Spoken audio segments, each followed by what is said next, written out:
All right, welcome everybody to Legal Tech Week for October 24th, 2025. This is Bob Ambrogi, and this is the show where we talk about what's going on in the worlds of legal tech and legal innovation. We haven't actually done a show for a few weeks now. We did a live one at Relativity, which I just realized has never been posted yet, although we have a recording of that. But in talking to our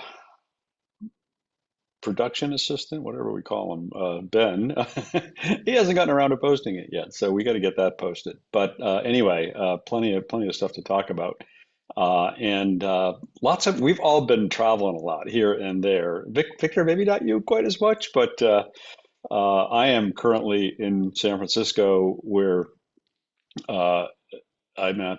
Just finished attending the Everlaw Summit. Stephanie Wilkins was also here. I think she is on a plane right now heading home, so she's not able to join us today. And Steve Lerner from Law 360 was also here. I didn't even realize he was going to be here. And he was also here, and I think he may either be traveling now as well.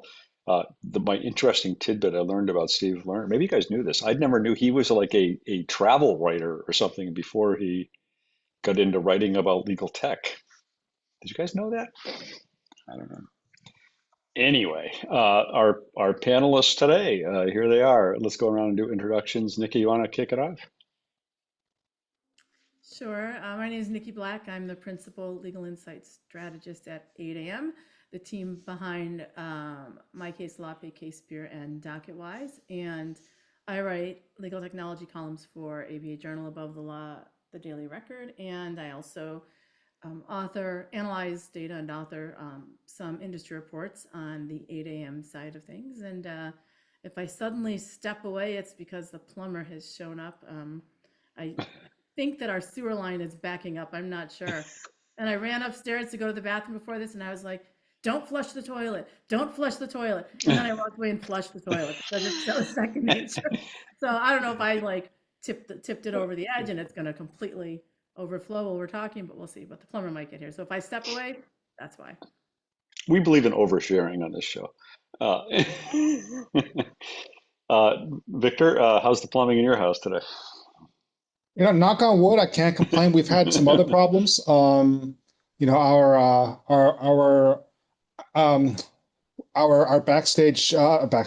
our backyard deck. I like to call it our potential lawsuit because it's like basically falling apart at this point. And like, we're tempted to start having visitors like sign a waiver whenever they come over. It's like, oh, you can't sue us if this falls apart on you. So, um, anyway, my name is Victor Lee. I am assistant managing editor for the ABA Journal, covering business of law and technology.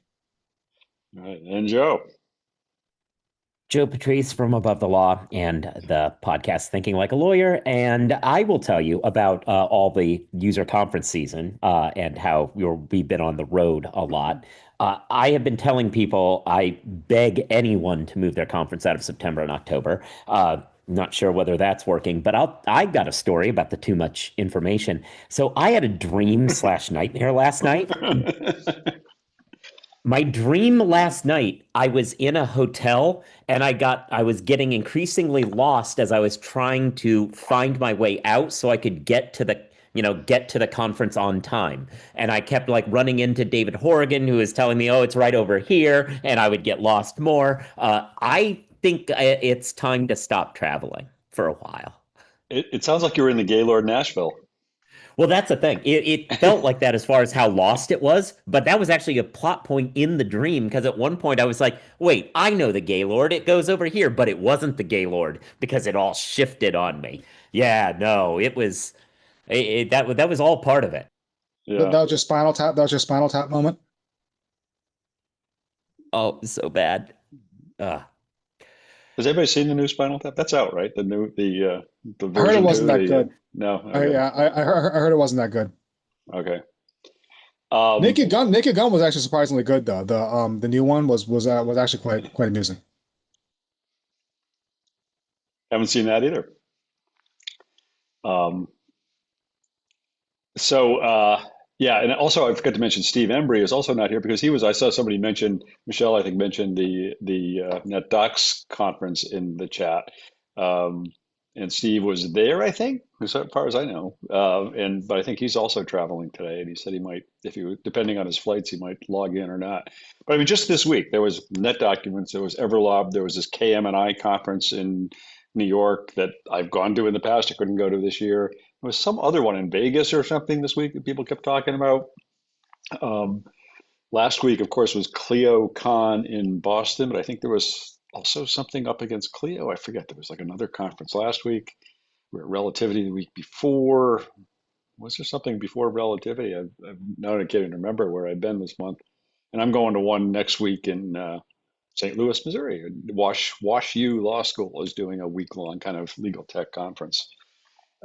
So that'll be the end of my travel, I guess, for a couple of weeks till maybe TLTF if I go to that. Oh yeah, and the American Legal Technology Awards. Um, so which was part of ClioCon, I guess. Um, so Joe and I were the only ones of this group today who were at ClioCon. Um, I wrote maybe what was like my most over to the top post ever about a conference, and I was like almost embarrassed to publish it. But I had more people come up to me at ClioCon telling me how it moved they were, like literally moved they were by Jack Newton's keynote at this conference. And as I said in my story, two people literally face to face told me they were moved to tears during his keynote. Um, Other people were telling me, even Jack himself in his kind of follow-up closing remarks the next day said, a lot of people told me they were like shell shocked during my talk. A lot of people were kind of numb. It was for having gone to a bunch of ClioCons, it was usually there's this sort of during his keynote, there's often this sort of like whooping and hollering going on while he's talking about new products and people are kind of into it. This audience was like nobody was saying anything. They were just kind of staring at him. There was this weird feeling of like, oh my God, we're just realizing the future is here and it's going to impact us, and it's going to change the way we practice law. Um, so uh, I don't know. Joe, you were there. What was the, I know you had a specific takeaway you can talk about, but in the sort of the broader sense, did Yeah. you think I'm kind of overstating it there or what? No, I had a couple of articles, actually, only one that I put in the thing, but I'll put this other one in here real quick. Um, I actually used the word overwhelmed when I saw the keynote. I was prepared for the usual Jack keynote, but the amount of stuff coming out and the nature of it was overwhelming. I kind of felt like that gif of a child who has a fire hose put in their face and it turned on. It was a lot, uh, at the end, it basically amounted to they were expanding both horizontally and vertically, moving across the business of law, practice of law moat while simultaneously moving further up the big law chain. And it all sort of makes sense. They had purchased some companies for the technology they provided to help out their core. But those companies, VLEX, oh, well, I guess VLEX isn't closed yet, but VLEX and ShareDo function in the big enterprise space. So why not continue that? It all made sense. But yeah, it was a lot, and it seemed as though by the end, I felt as though Clio was really making a play that they were, they we have a vision of who their competitors are, at least with their core business. But at this point, it seems as though they're competitors with every CRM out there, every legal research company out there, everything. Because at least the way they're being postured, basically everything except maybe the document management services, and maybe they're next. I don't know. Yeah, yeah, it was. Somebody just commented in the chat, Jack's a good speaker. Let's see if he can deliver or execute on his vision. Right. That was kind of also one of the interesting points. There's a point at which in his talk he kind of walked through this day in the life. Again, I tried to write a blog post about it, the sort of day in the life of a lawyer using all these tools, and then kind of closed it saying, this is all stuff. This is not off in the future. This is all stuff we've already shipped that's now available today. This is not kind of, hype of what we're going to be doing over the next year or two, which made it interesting. I mean, a lot of the stuff is stuff they've already doing. Like they on the uh, with a kaleidoscope with an 8 a.m. representative here on the panel. I mean, they talk about pay now, their new pay later feature, which of course, 8 a.m. has had that for a while. Other companies have had a lot of these features, but it was partly it was just the way they're pulling it all together, but part of it was, Right. I think part of it was I honestly think there were a lot of people in that audience who really kind of hadn't thought about not just Clio, but about how this stuff can all come together and in a way that they hadn't seen before. I think they maybe just hadn't quite heard it elaborated on that way before. Well, and what you're talking about, it's this idea that whatever system you're in is going to be able to have access to all your information and then just serve you up the data that you want. And my feeling has always been like, yeah, sure, that's coming. And this morning I actually experienced that in an OpenAI context, not Clio, but I wanted to start drafting my legal tech reality check newsletter, and in my work enterprise ChatGPT, I had deleted all the conversations, and I was kind of curious to see what would it do if I told it I want to start this newsletter. I wanted to see if it could remember what anything was, or and if it had context, since I deleted all the conversations. And what I'd forgotten that I'd done was I'd allowed it at some point. It prompted and said, "We now can access your Slack and your Google Drive and everything else." And so I had said, "Oh, sure, you can do that." And so what it did, since it didn't have past conversations, it went into my Slack and Google Drive conversations or documents and conversations and said, "Oh, well, we see at one point you created in this one little teeny document I forgot I'd even created, where I was trying to create a Slack post about my newsletter." And it said, and it pulled context from that, and it kind of knew what I was talking about. So I think that's sort of the future of everything, and it's happening in multiple different environments. And so this seeing it all in your blog post was really interesting, the way that it had been laid out in that keynote. So I do think it's interesting to kind of see where this just goes generally, both in the Clio ecosystem and beyond, and within all the other ecosystems as well. But it sounds like he did a fantastic job really painting that picture with what they have already under their roof. Yeah, I think he did, and it was also um, one of the themes he kept talking about was this kind of the marriage of the practice of law with the business of law, technology for the two things. And again, that's really not entirely new, but I think that the VLEX element, bringing legal research into the fold, bringing some of the AI tools that VLEX had developed into the fold, um, it does make it really interesting. Um, I guess one of the things we haven't really, just before we leave Clio, well, we've got a couple other things to. I know Joe, you had a point on Clio as well, but well, why don't we talk about that? Because then I had something else I want to ask. But you want to talk about your Sure. stuff? Yeah. Longtime listeners and readers of mine will know that I think that the term agentic is empty buzzwordism, and is very stupid.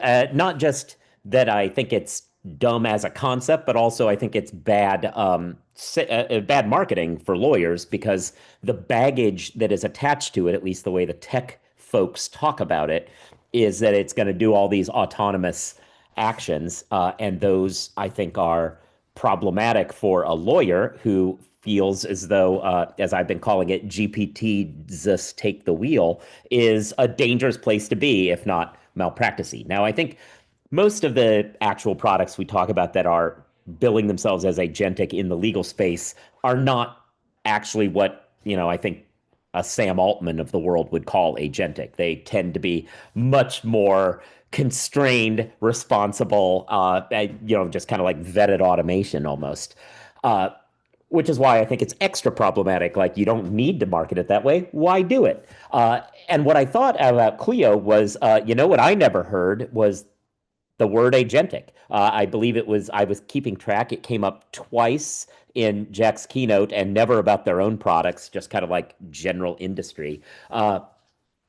And I thought it was interesting that it didn't come up. And when I started talking to more people and had several interviews with executives about it, it was a conscious decision. They all kind of told me that they more or less agree with my sense that the term has become unusable in the way in which it has become so expansive and means all these things that are scary to their core audience. And they have opted more for a kind of a teammate based approach to talk about it more in terms of not an agent, which is where you send work out to somebody, they negotiate with the studio on your behalf, and they take 10%, but a teammate, which is, a lower level, lower than your associates and paralegals as far as work. But that has a mentality shift to it. Like it feels then as though that is somebody under your roof that is doing work that you can check,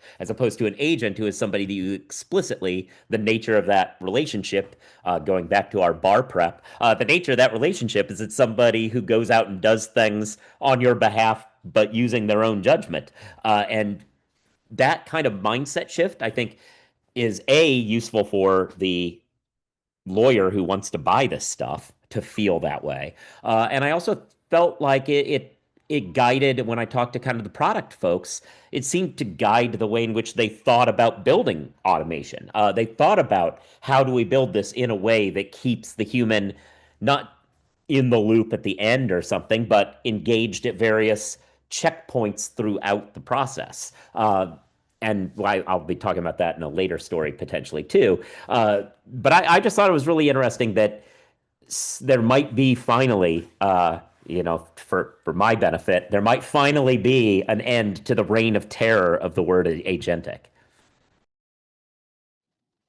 Yeah, I actually I like fact. partner because Go ahead. did you come up with that one or was that a Clio thing? Because I like partner. I thought that was a good description of it. Because like I mean, because yeah, when you think of agent, what do you think of? You think of like secret agent, or you think of yeah, like spy versus spy or something. Like, oops, that was Yeah, my agent. That was yeah, but yeah. like but yeah, no, yeah, but like, but really, what else? Like, they're your partner of anything. They should be your subordinate. So I actually like that phrase. Yeah, I was going to say I actually fact checked you, Joe, on that because I take my new I've gotten lazy in my old age, so my new thing now is I drop during a keynote I turn Fireflies on my phone and get a transcript after the keynote is over. And I searched it, and I only found one reference to agentic in the Okay, part. I hadn't recorded every last word of it, so but I only found fair. one reference to agentic in the whole thing. And it's like you said, it wasn't talking about them; it was talking more generically about the use of the term in the industry. So that was interesting.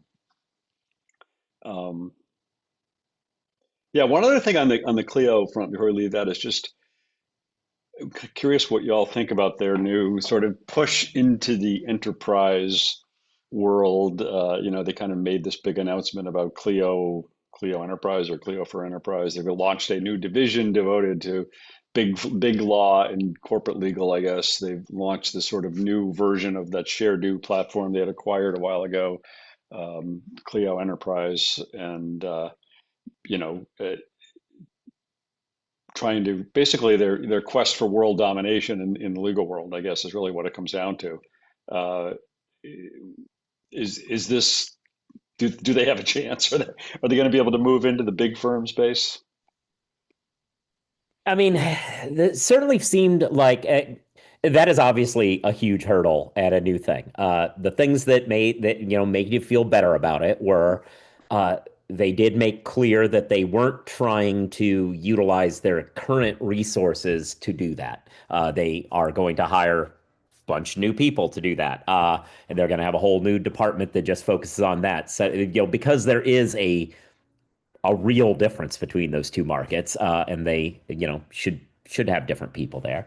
And I did think in some of my conversations they said they do have relationships, and not just that ShareDo and VLEX have relationships with the big firms that they're going to inherit, but there are some spot tools that Clio has that operate kind of as point solutions in some big firms too. And so they already have conversations with big firm tech folks on more limited basis. So it's not like they're starting from out of nowhere trying to get in the door. Now, obviously, it's a bigger sell, but at least they they can they've had handshakes with these people before.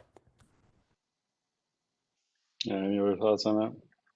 Well, what I thought was interesting about it was twofold.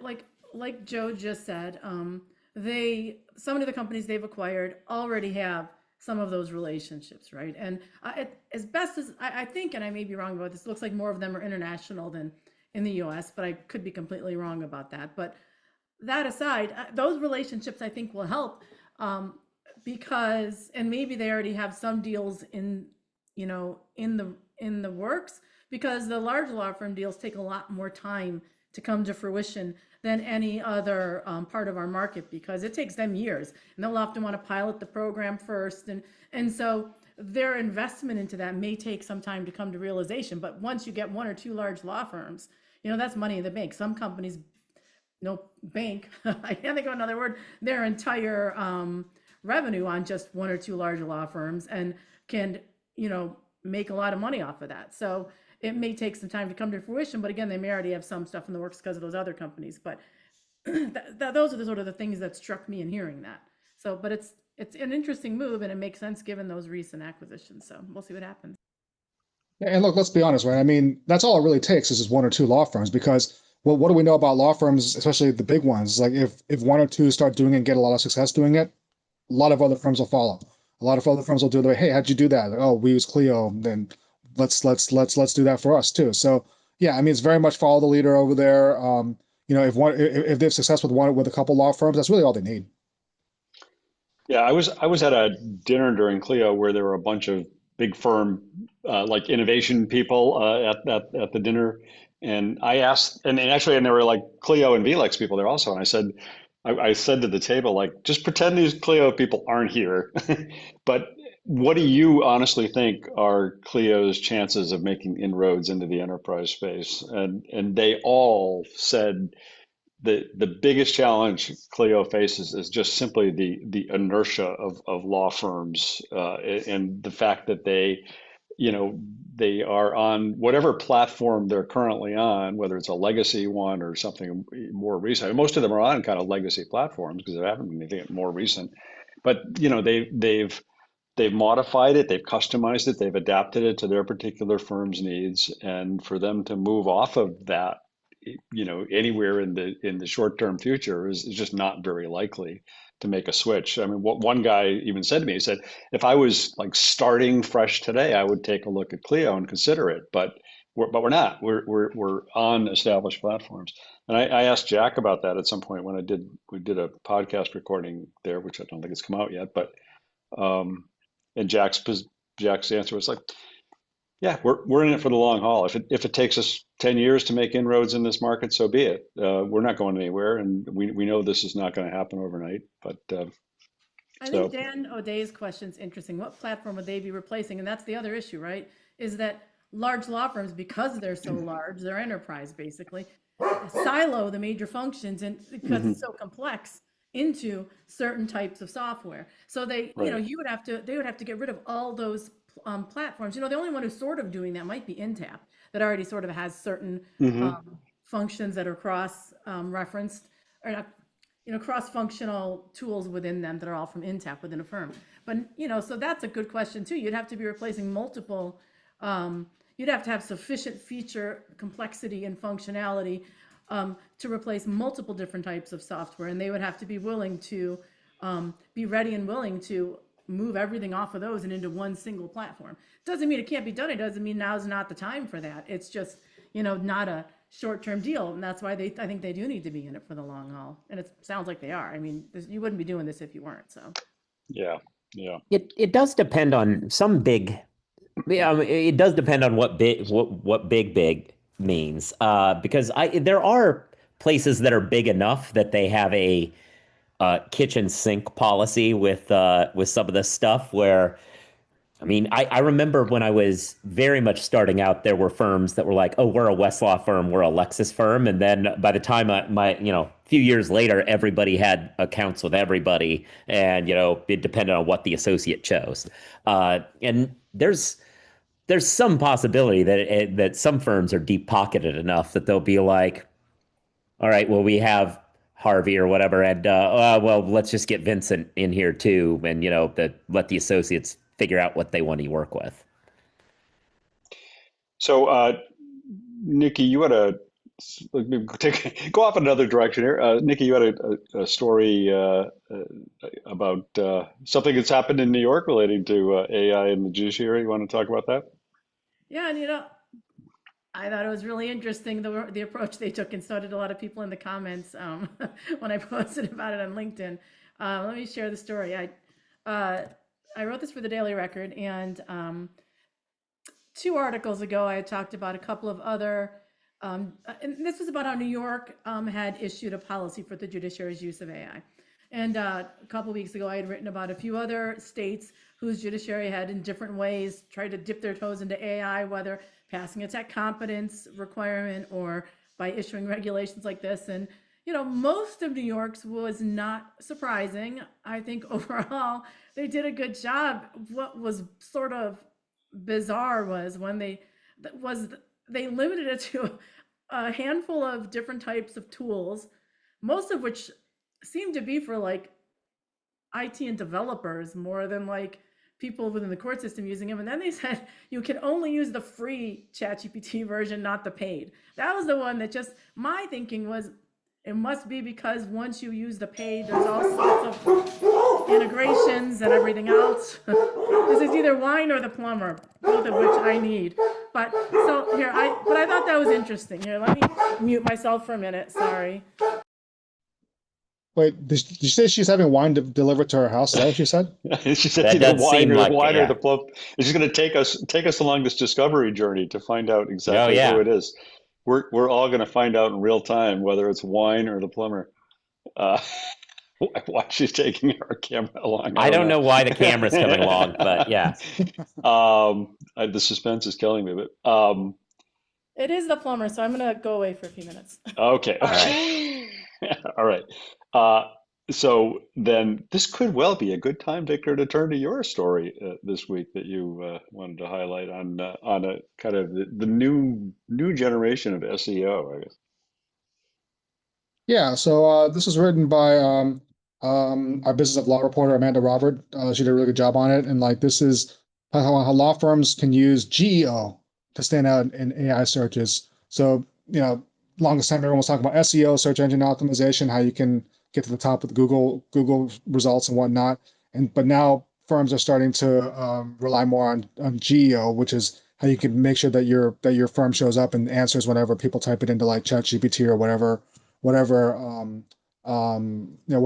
generative AI device tool that they use. And so there are ways that they can do that. Obviously, you want to have you want to make sure your content is good. You want to make sure that because what one thing that the story found out was that a lot of people are now just typing their queries into ChatGPT or some other like Copilot or Gemini or things like that, and then just going by that as opposed to running traditional Google searches. Traditional Google search is actually down compared to prior to the advent of generative AI. And so firms are wanting to position themselves so that they get mentioned on the results for generative AI searches and whatnot. And so yeah, there are ways that they can do it, like beef up their content. There are ways that they can make sure that their websites are up to date. So a lot of it's just general stuff that you would want to do anyway. But like another way is that one suggestion that kind of raised some eyebrows for me was that be a little more transparent with your pricing and your fees. That way, if that information comes up, for people when they search, that they'll be more likely to at least have at least be able to then start off from that point, and then they can go from there. But yeah, having the price information was a little that was kind of the eyebrow raiser because most firms guard that stuff pretty closely. But so yeah, it was just a way for people to kind of think differently about searches and whatnot because people are changing their habits as far as how they search for information now. I will say that so to do a plug for another conference that I went to in September and October, the Lunch Hour Legal Marketing Summit was really interesting. And some of the stuff that they talked about on this subject was proprietary and I can't get into. But what it was really interesting they talked, because they're talking about how to market, they talked at length about stuff like Google searching and AI and how to best position a firm to make sure that it's getting the proper attention when people type in certain things. And it was a really fascinating presentation, and they did grapple with that. Like, what is going to happen when these AI things start refiguring the way in which people do searches? Really interesting stuff, but there are, I will say, without getting into the proprietary stuff that they all talked about, if you go to that conference, you would have access to them explaining some of the little tips and tricks that you can use to maximize that. Or maybe listen to their podcast. I think because I was at speaking of Yeah. Clio, we had these like rows of podcast tables, and my Law Next podcast table was right next to the lunch hour legal marketing guys, and I was like sitting there listening to them record an episode, and they were actually talking about that on the podcast that they were doing at Clio, Conrad and Guy. And so I'm assuming it's coming up, but it was also time. I mean, the ABA Journal seemed really timely because I was also at Clio. There was kind of a weird layout for the exhibit hall at Clio, but there was like separate rooms, and there was like a whole other floor of like some exhibitors that were almost a lot of them on this other floor were all marketing related. And I kind of wandered up there one day during a lull and was having conversations with sort of legal marketing agency after legal marketing agency. And this is exactly what they were all talking about. They were all touting their skills in helping with GEO and helping law firms optimize their discoverability on uh, on the on the generative AI models out there. Um, my takeaway from the ABI article was blogs are back, baby. It was like good news for blogs. Unless it all gets written by generative AI now. So Yeah, like it is good for blogs. I will say, like we've been there was a great article, I can't remember where it was, but it was cutting across the industry of all journalism of how the Google search being kind of diminished has hurt a lot of publications as far as their clicking. And it is true that like the more you can pivot and position yourself as not I'm news, which can be summarized by generative AI, and into I'm a personality who is writing analysis in a blog form is going to be a saving grace because you can't you can't summarize all of the various sophomoric jokes that I put in things. well, yeah, and just for my own personal website, like I've actually noticed a lot of a lot as in like, you know, two or three as opposed to zero. But like I've gotten a lot more direct clicks from ChatGPT as opposed to Google. And I was wondering about that. I was like, what's up with that? And then actually then I realized, oh, it's because people are doing this now. They're just going on ChatGPT and being like, hey, tell me about this, tell me about that. And then somehow, for some maybe something about like maybe something about like vanilla ice or something gets sent to my blog. So I'm like, hey, whatever. Yeah. Um, all right. Well, speaking of stupid things, I don't know if Joe was just speaking about stupid things, but you've got more dumb lawyer stories to tell. Sort of, yeah. So this was a thing that I wrote right before we went to Clio, and I thought that it actually kind of speaks to the agentic thing a little bit too. I had this moment the other day where I was thinking through how AI functions in legal, and and then I took it to a really weird place. So we've got more and more people making mistakes. They're still screwing things up and citing fake cases. We had the judges admit that they did it the other day. And then there was an argument happening between some law professors about whether or not it's problematic that these AI devices are just copying things, kind of.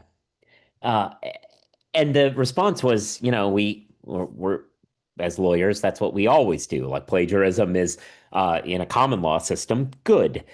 You don't want to be inventing the new contract language. You want to make sure that it's tested and market. And so in that world, maybe AI actually makes a lot of sense. And this then got me down a road where I started thinking about, French philosophers, because as one does. And I started thinking about the work that Paul Virilio has about technology and speed. And just one of the things that he talks about a lot is the way in which technology creates its own accidents. There is no plane crash before a plane, but then there is, and the nature of those accidents are kind of invented by the technology as it comes. The AI hallucination would be a good example of a new kind of accident. But another thing that he talks about is the nature of technology and the speed it brings changing the nature of the thought process and the workflow itself. And that got me wondering about, and this is something that I talked about not quite this, you know, hoity toity intellectually before, but there is something to be said for the process of writing something. To what extent is the process of writing something guided not by the times that you're writing, but the times in between, the slowness of it, the iteration of it? To what extent is that actually part of the process that we don't think of? And that got me back to the agentic conversation and put aside agentic and it trying to make us go through like 9 steps at once without a pause. But just AI as a whole, to what extent does getting a quick draft without any slowness that you then start editing, does that change the way in which you think about your editing of it? And does it change and maybe curtail some of the ideas that would ruminate over time of the slow process of writing? And is this going to make us dumber in real ways and make us less good at the craft in serious ways? And so, with all that out there, and whether or not it's making people dumber in that way, I thought about then going to Clio, hearing this agentic conversation that we've already sort of talked about. I thought it was really interesting that when I was talking with product folks about the agentic stuff, they talked about how it's a top of mind issue for them when they're crafting the automations and the little a agents that they have.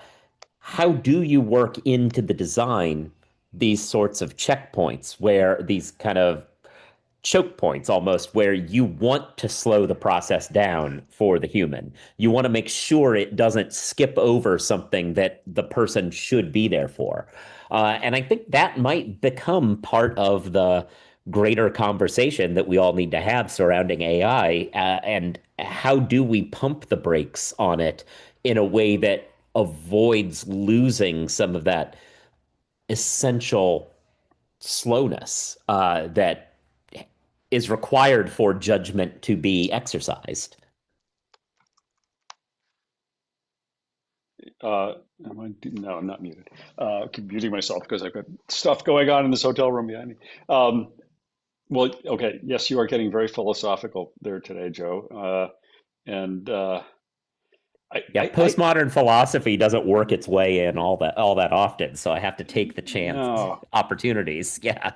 but I mean, it's interesting because I think there's been, um, yeah, so Gen AI is kind of accelerating this, but it's been happening for a long time in legal practice anyway. The sort of whole acceleration of what we do in law and the lack of the sort of gradual elimination of the ability to be more deliberative about this. I mean, I probably said this at some point on the show, but I mean, I remember, as a young lawyer, when tech wasn't all over the place, a client would come in and you talk to them and listen to their story and then say, okay, I'll get back to you in a couple of days after I've had a chance to think about this and do some research and whatever.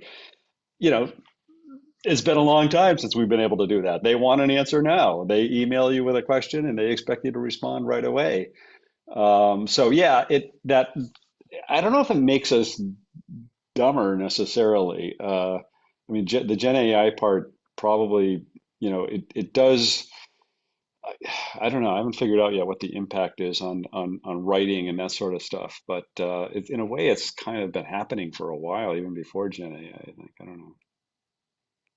Victor, what do you think? Oh, oh yeah. I definitely And don't think it's the only point. Yeah, Yeah. yeah.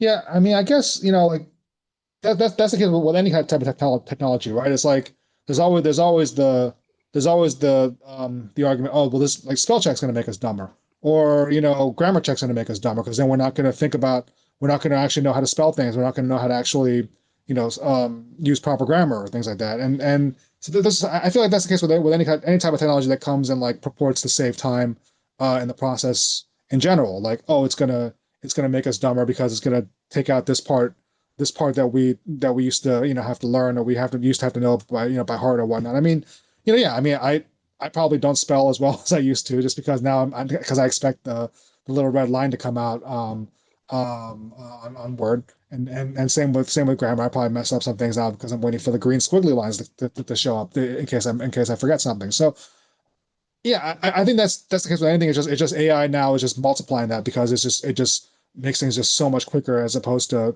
what we've been dealing with before. Um, but it is an interesting point, because kind of like, yeah, I mean, I'm just looking at the comments. There's plenty of people who clearly agree that the AI is making us dumber, and it is making us maybe not think about things as much. And I think there is something to be said for that. But I think that would have been the case no matter what, with any type of technology. Yeah, I mean, definitely Verlio would say that like all of like technology is always doing this, and like, what do you do about it? And I will say I often go back to spell check is a good example. But the one that I always go to is I could not, if you gave me a string of like 7 digits, I could not for the life of me give it back to you instantly, like having just heard it. And I will point out that at one point in my life, I had hundreds of 7 digit numbers in my head all the time, because that's how you dealt with phones. And nobody does that anymore and are completely incapable of it. And I get that that's a level of getting dumber, but that's also a skill that, while I've lost it, it has been replaced by something that means I don't miss it. Arguably, spelling is the same situation. Like, as long as you get close enough, spell check fix it. You don't need it.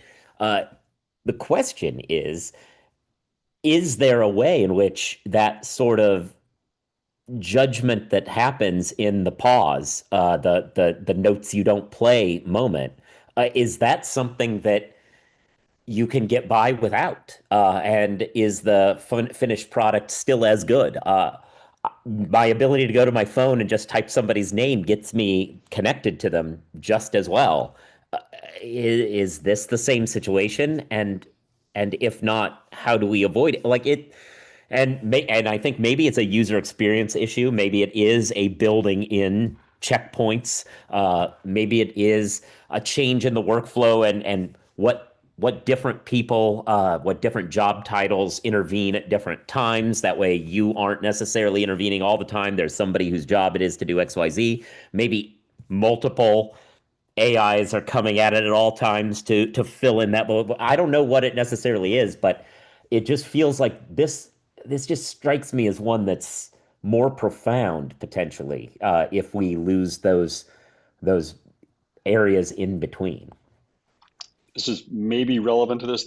At this conference I'm at this week, the Everlaw Summit, they had a panel with Bridget Mary McCormick from the AAA, who, as we know, was formerly the Chief Justice of the Michigan Supreme Court before she went to the AAA. And they had recently released their AI, or talked about their AI arbitrator, which actually comes out next month, but they announced their AI arbitrator.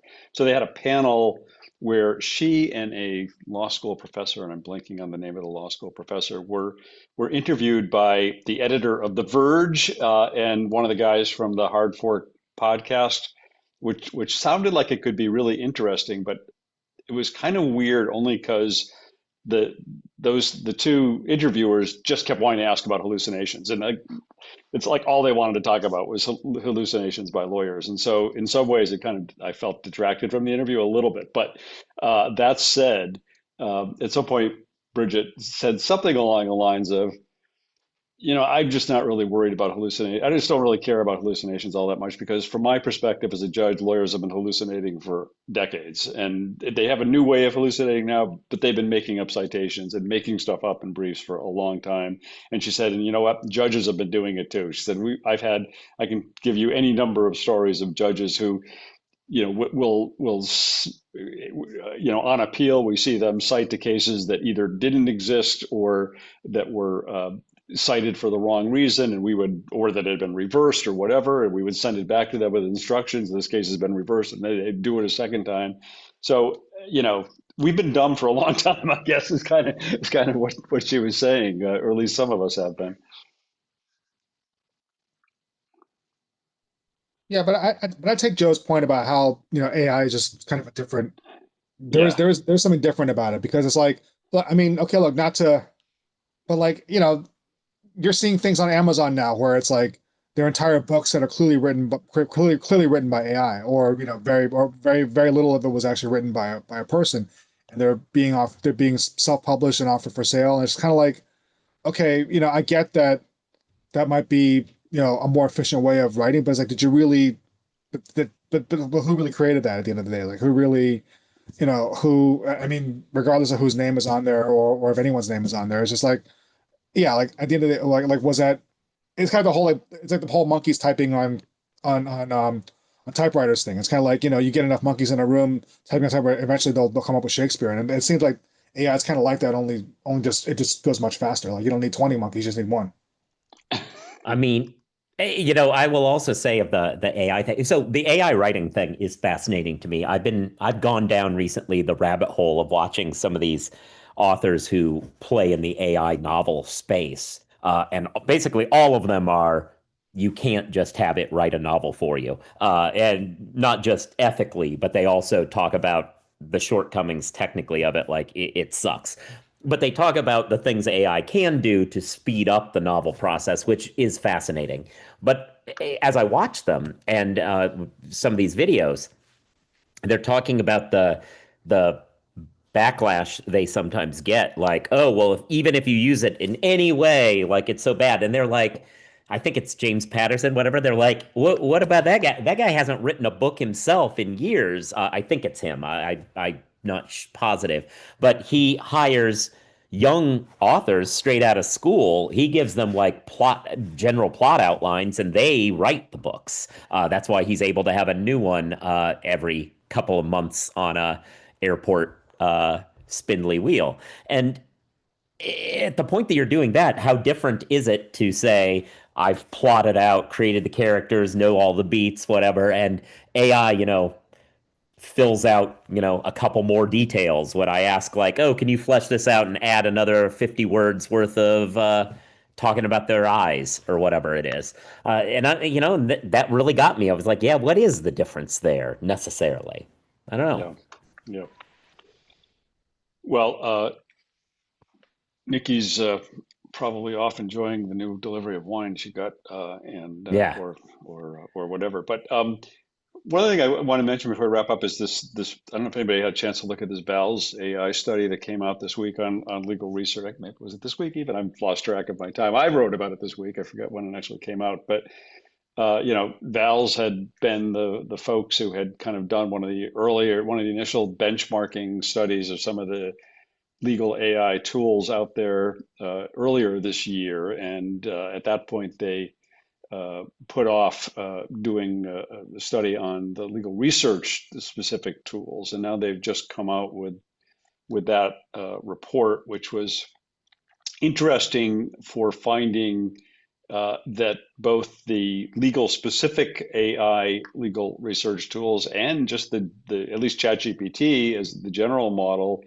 uh, both were better at delivered more accurate results in legal research than lawyers would do on the same issues, um, and kind of across the board did quite well in all of the benchmarking studies, which is I guess good news for these companies that are developing legal research tools. But for me, the kind of the biggest headline out of it wasn't that so much as was who didn't participate in the study, which oddly enough, Thomson Reuters and LexisNexis and VLex with their Vincent all declined to participate in the study, and it appears that VLex had at least initially been uh, uh, participating in it up to a point and then pulled out of it. And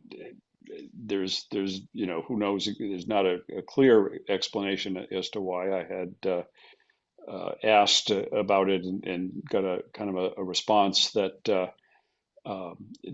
the nature of the study didn't kind of the research questions that they were putting forth didn't really uh, relate well to the sort of the enterprise focus of some of the VLEX tools. I put it in my story, and I think I'm not quoting it correctly, but let me see if I do have it here. They chose not to participate in legal research benchmark study because it was not designed for enterprise AI tools. And my understanding is both West or Thomson Reuters and Lexis never enrolled in the study in the first place, although they had been part of the earlier study and withdrawn at some point. So uh, I don't know. It's great to see some benchmarking going on, and I know in all of our conversations with uh, some of the executives behind all of these companies, they've all, spoken. They've all sort of pledged to wanting to engage in benchmarking and comparison, and yet here we got a study where, unfortunately, the companies that lawyers would be most curious about, I think, in terms of how they come out on the benchmarking, weren't part of it. So, um, I don't know what the takeaway of that is, except that I hope that in the future we can start to see more benchmarking that takes place that does include all the major players. Yeah, that was odd because yeah, I mean they participated in the first study, that the one that we talked about a lot on this show. So it was strange not seeing them take part in this one. But I guess yeah, I mean I guess yeah, I mean the most we like saying that they didn't want to take part because it wasn't designed for enterprise AI tools. I guess I mean I'm not really sure what that means, but I guess if they felt like that was going to skew their results or make them look bad, I can see why they didn't want to take part. Because I mean, look, ultimately, even if their numbers were comparable, I guess if they felt like it was going to hurt them, then then they might not have been worth it. But still, it's like I mean, if these tools are outperforming lawyers, then then chances are there's not going to be a whole lot of deviation between these tools, right? But I don't know. Yeah. The other interesting aspect of that is that the fact that ChatGPT um, basically did as well on the accuracy part of the benchmarking, as I understand it, as the legal specific products, where the legal specific products did better was more on the uh, authoritativeness ranking, meaning that the sources that they pointed to were actual cases and legal materials, as opposed to ChatGPT pointing more to just sources available on the open internet. But in terms of the accuracy of the information it was delivering, it did as well, which kind of again raises this question of really what is the future of some of these legal specific AI products when the general products can start to do as well. I feel like this was a while back. TR meeting that we all had, there was a conversation then that hallucinations, as we understand them, are going to cease to be the issue, and it's going to be more this information is there, but it's applied wrong, basically, uh, which is arguably a different form of hallucination, but a graduated form, whatever. Uh, and I will say, of the Chat GPTs of the world, I experienced this just today. I had it do a quick summary of something, and it was like it came out with a very, mansplaining as a service yet again. It came out with a very confident answer about like what happened on this panel that I had taken notes for. And I was like, none of that happened. And I know I wrote down these notes and none of those people were there, whatever. But like I started trying to figure out how did it even come up with this insane theory. And I noticed that like in the transcript I had, one of the judges made an offhand remark about a different judge, and therefore it decided that other judge was on the panel, even though they weren't. Like those kind of mistakes are just, they're kind of funny and easily catchable when you're like talking about a meeting that you were physically there for. But that's the sort of thing that gets yanked out of a quote, wrongly yanked out of a Hmm. middle of an opinion or out of a dissent or taken from a footnote that is just dictate. Like that's the sort of stuff that is really scary, and the sort of stuff that I feel the Chat GPTs of the world are never going to be as good at as the, not that necessarily the dedicated legal ones are going to be perfect at it, but they're never going to be able to get around that. And ultimately, that like 1% of the situation is the real nub. All right. Well, I think that's where we're going to leave it for today's show. I hope hope all's well. Hope all's well with Nikki's basement. We will find that out next week, I guess. And to everybody else, panelists, thanks for being here this week. People in the audience, thanks for tuning in and joining us. Always fun. See you next week.